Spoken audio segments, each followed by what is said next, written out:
technologies immersives et interactives que je représente ont pris le nom de HIT pour Human Interaction Technology Transfer. L'idée est, au nom de ce consortium, parce que je suis le coordinateur, mais surtout le porte-parole, et c'est un travail d'équipe et nos partenaires sont dans la salle, vous pouvez les connecter sans problème.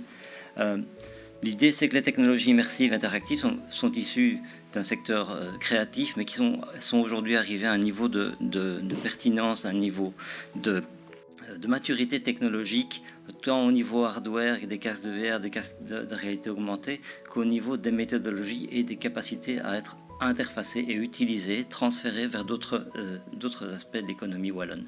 Le but ici, et il y a déjà des exemples, plusieurs acteurs, des startups ont déjà réussi à faire la sédation digitale dans le secteur de la santé. D'autres ont réussi déjà à commencer à tester, à expérimenter, comme on le voit avec Alstom ici, la question du travail, de la maintenance à distance au moyen de la réalité augmentée. On va pouvoir travailler aussi de la question de la réalité augmentée appliquée sur le secteur de la construction, avec notamment les modèles, les jumeaux numériques BIM et autres. Tous ces transferts de technologies qui ont déjà été opérées peuvent déjà prouver plusieurs choses. D'abord, c'est rentable d'utiliser ces solutions-là, notamment dans le secteur de la formation et ainsi de suite, mais aussi ont un impact très intéressant en termes de réduction de la médication si on utilise la sédation virtuelle, de réduction du CO2 et de la capacité à réellement faire des modèles twin, des jumeaux numériques qui soient pertinents et qui soient fidèles à la réalité afin de pouvoir au mieux optimiser les bâtiments et leur consommation et aussi diminuer les transports des personnes qui doivent intervenir sur le terrain.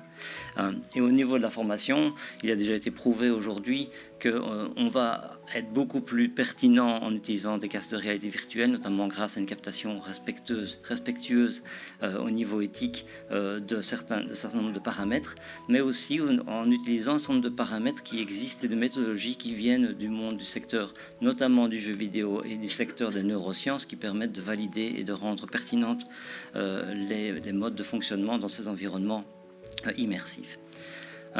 Le consortium a décidé de structurer ses actions selon 4 axes principaux en interne en Wallonie, plus un axe à l'international. La demande est déjà là. On a déjà beaucoup de sollicitations aujourd'hui.